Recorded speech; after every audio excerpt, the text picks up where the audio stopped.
Good evening friends, welcome to the channel. நான் உங்கள் திவாகர் சௌந்தரராஜன். நம்ம மீண்டும் ஒரு ஆப்ஷன் ட்ரேடிங் சீக்ரெட்ஸ் சீரியஸ்ல இன்னொரு வித்தியாசமான டாபிக்கோட உங்களை மீட் பண்றேன். இன்னொரு topic, market cannot be forced. மார்க்கெட்டை நம்ம கம்பல் பண்ண முடியாது. உதாரணத்துக்கு நம்ம கால் ஆப்ஷன் எடுத்துட்டா மார்க்கெட் மேலே போகணும், இல்லை புட் ஆப்ஷன் எடுத்துட்டா மார்க்கெட் கீழே போகணும்னு நிறைய பேர் நினைக்கிறோம். ஆனா மார்க்கெட் போக மாட்டேங்குது. ஸோ இந்த மாதிரி என்றது எண்ணி நம்ம ட்ரேட் பண்றது ரைட்டா தப்பா, இதனால சாதகம் என்ன பாதகம் என்ன, அதுதான் டீட்டெயிலா பார்க்க போறோம். இன்னொரு வித்தியாசமான விஷயம் என்னன்னா, இன்னைக்கு மார்க்கெட் யூஎஸ் ட்ரேட் சைனா இருக்கிறது, சைனா போதுன்றதுனால கிட்டத்தட்ட 1000 பாயிண்ட்ஸ் கேப் அப் ஆயிருக்கு. ஆனா அதுக்கப்புறம் ஒரு ஃபர்ஸ்ட் 5 மினிட்ஸ் பாத்தீங்கன்னா ஒரு 400 பாயிண்ட் கீழே இருந்தது. அதுக்கப்புறம் மார்க்கெட் எங்கேயுமே போல, அங்கேயே சுற்றி இருந்தது. நிறைய பேர் ட்ரேட் எடுத்தோம், மேலே போகும்னு போல, கீழே போகும்னு போட்டு எடுத்துப்பாங்க, கீழேயும் போல. ஸோ நம்ம இடத்துல மார்க்கெட் மூவ் ஆக மாட்டேங்குது. ஸோ அதே மாதிரி தான், அதை பேஸ் பண்ணி தான் இன்னைக்கு பார்த்தீங்கன்னா நம்ம market cannot be forced topic தான் டீட்டெயிலாக ஸ்டடி பண்ண போகிறோம். வாங்க இது டீட்டெயிலாக ஸ்டடி பண்ணலாம். மார்க்கெட்டை ஃபோர்ஸ் பண்ணுறதுனா என்ன? ரொம்ப சிம்பிள். நம்ம ஒரு கால் எடுத்துட்டோம், இல்லை ஒரு புட் ஆப்ஷன் எடுத்துட்டோம், உடனே மார்க்கெட் அந்த மாதிரி மூவ் ஆகணும்னு நினைக்கிறோம். அது கிடையவே கிடையாது. மார்க்கெட் அந்த மாதிரி மூவ் ஆகாது. ஈவன் தோ உங்களோட பயஸ் கரெக்டாக இருக்கலாம், நீங்க புல்லிஷ் பயஸ் ப்ளே பண்ணி ஒரு சப்போர்ட் எடுத்துட்டு ஓகே மார்க்கெட் மேலே போகுது கால் ஆப்ஷன் எடுத்துருக்கலாம், ஆனால் மார்க்கெட் மேலே போகாது, அங்கேயே டொக்கு அடிச்சுட்டு இருக்கும். ஸோ மார்க்கெட் எப்போதுமே தன்னோட லிக்விடிட்டி, தன்னோட டைமிங்ஸ், தன்னோட ஸ்ட்ரக்சருக்கு அந்த மாதிரி மூவ் ஆகுது. நீங்க ட்ரேட் எடுத்துக்கிறதுக்கோசரம் மூவ் ஆகாது. ஸோ இதுதான் மார்க்கெட் ஃபோர்ஸ் பண்றதுன்னு அர்த்தம். எப்பவுமே நாம மார்க்கெட்டை கமெண்ட் பண்ணக்கூடாது, மார்க்கெட்டுக்கு ரெஸ்பான்ஸ் தான் பண்ணணும். ஸோ அதை மீறி நம்ம கமெண்ட் பண்ணா நமக்கு என்ன டிராபேக்ஸ்ன்றதை பார்ப்போம். ஸோ மார்க்கெட்டை ஏன் ஃபோர்ஸ் பண்ணக்கூடாது அப்படின்னா, மார்க்கெட்டை நம்ம ட்ரேடுக்கோசரம் ஃபோர்ஸ் பண்ணா இம்பல்சிவ் என்ட்ரிஸ் தான் கிடைக்கும். இம்பல்சிவ் என்ட்ரிஸ்னா என்ன? ரொம்ப சிம்பிள். மார்க்கெட் ஓப்பன் ஆயிடுது, மார்க்கெட் மேலே மேலே போயிட்டே இருக்கு புல்லிஷா. அப்போ நம்ம என்ன பண்ணுவோம்? ஃபோமோ, ஃபியர் ஆஃப் மிஸ்ஸிங் அவுட்ல ஒரு கால் ஆப்ஷனை பை பண்ணுவோம். ஆனா நம்ம பை பண்ணலாம் சொன்ன நேரம் மாதிரி டக்குன்னு மார்க்கெட் திரும்பி நம்ம ஸ்டாப் லாஸ் அடிக்கும். இது எல்லாருக்கும் நடக்கும். இதே தான் புட் சைட்லும் மார்க்கெட் கீழே வரும், சரி மார்க்கெட் ரொம்ப கீழே போகுதுன்னு சொல்லி ஒரு 10 நிமிஷம் வெயிட் பண்ணி டக்குன்னு நம்ம ஒரு புட் ஆப்ஷனை போடுவோம். நம்ம போட்ட நேரம் மார்க்கெட் திரும்பி யூட்டர்ன் போட்டு நம்ம ஸ்டாப் லாஸ் அடிக்கும். இது எல்லாருக்கும் நடக்குது, எனக்கு நடக்குது, உங்களுக்கு நடக்குது, எல்லாருக்கும் நடக்கும். So this is called impulsive entries, fear of missing out சொல்லுவோம், ஃபோமோ என்ட்ரி சொல்லுவோம்.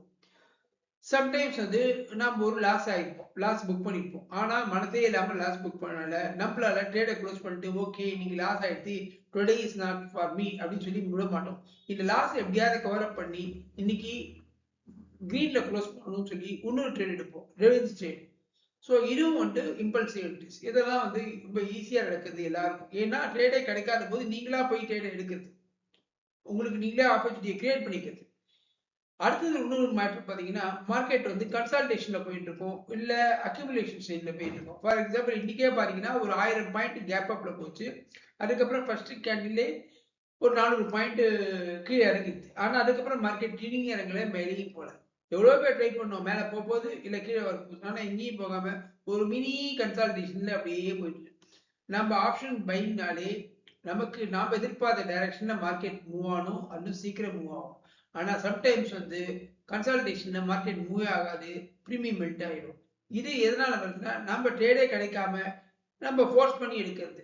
ஸோ இந்த மாதிரி லாஜிக்கா எடுக்க வேண்டிய ட்ரேடை நம்ம எமோஷனலா எடுக்கிறது தான் ஃபோர்ஸ் பண்ணி ட்ரேட் எடுக்கிறதுன்னு பேரு. இல்ல ஃபோர்ஸ் பண்ணி ட்ரேட் எடுத்தா என்ன ஆகும்னா, இது கேபிட்டலுக்கும் நல்லது இல்லை, நம்மளோட கான்ஃபிடன்ஸ்க்கும் நல்லது இல்லை.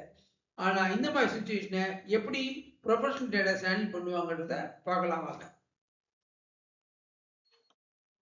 ஸோ ஃபோர்ஸ் ட்ரேட்னா என்னன்னு தெரிஞ்சு போச்சு, இதனால டிராபேக் தெரிஞ்சு போச்சு. பட் இது எப்படி ஹேண்டில் பண்றது அப்படின்னா, ப்ரொஃபஷனல் ட்ரேடர்ஸ் எப்படி ஹேண்டில் பண்ணுவாங்கன்றது நம்ம பார்ப்போம். உதாரணத்துக்கு ப்ரொஃபஷனல் ட்ரேடர்ஸ் ஒரு கால் ஆப்ஷன் ட்ரேட் எடுக்கணும்னா அவங்க என்னென்ன பண்ணுவாங்கன்னா, நிறைய கன்ஃபர்மேஷன் எதிர்பார்ப்பாங்க. ஃபார் எக்ஸாம்பிள், ப்ரைஸ் ஒரு 20 MA ஆர் 50 MA மேல ஃப்ளோட் ஆகுதா, சப்போர்ட்டுக்கு நியரஸ்ட்ல இருக்கா, டார்கெட்டுக்கு பக்கத்துல இல்லாம இருக்கா, ரிஸ்க் ரிவார்ட் ரேஷியோ என்ன, ஒரு பிரைஸ் ஆக்ஷன் கன்ஃபர்மேஷன் ஏதாவது கிடைச்சுதா. ஸோ இந்த மாதிரி நிறைய கன்ஃபர்மேஷன் எடுத்த அப்புறம் தான் அந்த ட்ரேடே எடுப்பாங்க. இதுல ஒரு ட்ரேட் எடுக்கல, ஒரு கன்ஃபர்மேஷன் கிடைக்கட்டா கூட அந்த ட்ரேட் அவங்க அவாய்ட் பண்ணிடுவாங்க. இன்னி ஃபுல்லா ட்ரேடே கிடைக்காட்டா கூட காமா அக்செப்ட் பண்ணி ஓகே நீங்க நோ ட்ரேட் டே அப்படின்னு மைண்டை காமா வச்சுப்பாங்க. ஏன்னா அவங்களுக்கு எக்ஸைட்மெண்டோட அவங்களுக்கு கேபிட்டல் ப்ரொடக்ஷன் தான் ரொம்ப முக்கியம். மார்க்கெட் நம்மள ட்ரேட் எடுங்கன்னு கூப்பிடுற வரையும் நம்ம வெயிட் பண்ணுவோம், நம்மள இன்வைட் பண்ணுவோம். அது வரைக்கும் நம்ம வெயிட் பண்ணுவோம். This is the professional approach to avoid force trade. இந்த வீடியோட கோல்டன் டேக்அவேக்கு நம்ம வந்துட்டோம். ஸோ மார்க்கெட்டை கண்ட்ரோல் பண்ணாத நினைக்காதீங்க, மார்க்கெட்டை ஃபோர்ஸ் பண்ணாதீங்க. மார்க்கெட் நீங்க பொறுமையா இருந்தீங்கன்னா கண்டிப்பா உங்களுக்கு ரிவார்ட் கொடுக்கும். ப்ரெஷர் பண்ணீங்கன்னா உங்களை பனிஷ் பண்ணிடும். Always trade with market, not against it. நமக்கு டேட் கிடைக்கிறதையும் பொறுமையா வெயிட் பண்றது கூட ஒரு ப்ரொஃபஷனல் டிசிஷன் தான். ஸோ எந்த சூழ்நிலையுமே ஃபோர்ஸ் ட்ரேட் எடுக்காதீங்க அப்படின்றத நம்மள ஒரு ஃபோம் டிசிஷன் நம்ம எடுத்துப்போம். ஐ திங்க் இந்த வீடியோ உங்களுக்கு பிடிச்சிருக்கும்னு நினைக்கிறேன். பிடிச்சிருந்தா லைக் பண்ணுங்க, ஷேர் பண்ணுங்க. சேனலை சப்ஸ்கிரைப் பண்ணா மறக்காம சப்ஸ்கிரைப் பண்ணுங்க. உங்க கமெண்ட்ஸை போஸ்ட் பண்ணுங்க. மீண்டும் ஒரு ஆப்ஷன் டிவி சீக்வன்ஸோட மீண்டும் விரைவில் உங்களுக்கு சந்திக்கிறேன். தேங்க்யூ.